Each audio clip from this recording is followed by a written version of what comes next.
Ikibazo cy'abimukira b'Abanyafurika bagwa mu nyanja bashaka kujya i Burayi gikomeje kugaragara. Imibare itangwa n'ishami ry'umuryango w'abibumbye ryita ku bimukira OIM igaragaza ko hagati y'umwaka w'ibihumbi 2015 abantu ibihumbi 22 baguye mu nyanja ya Mediterane bashaka kujya i Burayi.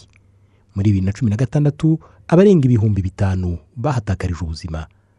Muri 2017 ho abaguye mu nyanja ya Mediterane barenga ibihumbi 6. Naho muri 2018 haguye abarenga ibihumbi 3. Kugera muri Mata 2019 abantu bakaba 400 bari bamaze kugwa mu nyanja ya Mediterane. Ali Abdi ufite inkomoko mu gihugu cya Somalia amaze imyaka 20 atuye mu Rwanda we n'umuryango we.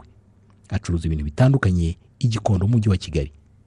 Ali avuga ko yahisemo kuza mu Rwanda aho kwigana Abanyasomalia n'abandi Banyafurika biganjemo urubyiruko bamaranira kujya i Burayi, bamwe muri bo ndetse bagatakaza ubuzima mu nyanja ya Mediterane. Ikintu asanga ari igihombo gikomeye ku mugabane wa Afurika. Kweli Afrika inapoteza vijana wengi sana. Afrika itakaza urubyiruko rwinshi cyane. Abayobozi bacu nibite ku bakiri bato nk'uko umukuru w'iki gihugu abikora. Nge nshima gahunda za hano uburyo bita ku bakiri bato bakabigisha gukunda igihugu no gukunda umurimo, aho bakubwira bati mwana wanjye nta buzima bworoshye uzabona, uzarya ruko wiyushya kuya. Hakuna njia ya pata kitu bila kutoka jasho. Kugira ngo Afurika ishobore kwigobotora iki kibazo cy'ingutu, ngo impinduka za mbere zigomba guhera mu myumvire. Buriya abazungu kudukoloneza badusizemo ibintu byinshi. Ntibakoroneje gusa igihugu, banakoroneje n'imyumvire yacu.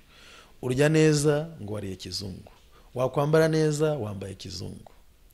Nuvuga ngo abantu hafi ya twese twifitemo yuko ibyiza biri mu Burayi, ibyiza biri muri Aziya, ibyiza biri muri Amerika. Ariko iki ni igihe cyiza cyo kwicara nk'Abanyafurika, nk'Abanyarwanda, dore buriya ko twebwe igihugu cyacu gifite amahirwe yuko dufite ubuyobozi bwiza buduha umwanya ngo twicare tuganire. Ali Abdi kimwe na Emmanuel Ndayizigiye bavuga ko iki kibazo cy'abimukira kidakemuka kuko hari abakomeza kwibwira ko bakizwe no kujya hanze ya Afurika kandi nyamara amahirwe bayataye iwabo. Jo hapa Afrika bahati yote iko. Hano muri Afurika hari amahirwe yose. Hari usanga byose basa n'ababigabanye na bwa bucuruzi buciriritse ntiwabuhakorera. Ugiyeyo no gukora akazi gasuzuguritse. Yego akazi kose ni akazi, ariko hano muri Afurika wagira amahirwe nka 95%. Bahati 95%. Abantu rero twikuremo icyo kintu yuko twakumva yuko akazi, amafaranga biri inyuma y'inyanja, biri mu Burayi, biri muri Amerika, biri muri Aziya, ahubwo no mu gihugu cyacu dufite amahirwe menshi atandukanye mu nzego zitandukanye. Duhere mu buhinzi, twebwe turi bamwe mu bagiye kwiga ubuhinzi mu gihugu cya Israel. Mu gihugu cya Israel tuje ntago twagiye ngo tugumeyo, twaragarutse. Hari abagiye kwiga muri za Korea, ntago bagiye ngo bagumeyo, baragarutse. Turebe kugeza n'uyu munsi abantu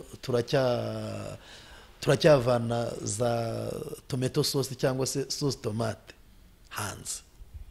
Ariko iyo tunyarutse mu turere dutandukanye tw'igihugu, yaba ari aho twe dukorera nka Horeko, yaba ari aho Rabu yaduhaye ayo masezerano ikorera, turafite inyanya nyinshi ku buryo buhagije, ku buryo bwahaza Abanyarwanda bose. Ufashe izo nyanya tukagura utumashini dusanzwe, imashini zidahenze, urubyiruko rukishyira hamwe, yaba ari muri koperative, yaba ari muri kampani, ibyo babibyazamo amafaranga menshi bitandukanye nuko twakwitora tukajya mu Burayi.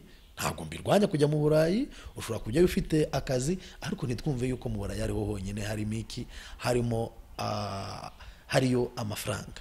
U Rwanda ni kimwe mu bihugu byemeye kwakira bimukira nyuma y'uko muri 2017 mu gihugu cya Libya hagaragaye bamwe mu Banyafurika bakorerwa ubucakara mu gihe baba bashaka kwerekeza i Burayi, birengagije nyamara ko abenshi mu Banyaburayi baba batifuza na gato kubakira mu bihugu byabo.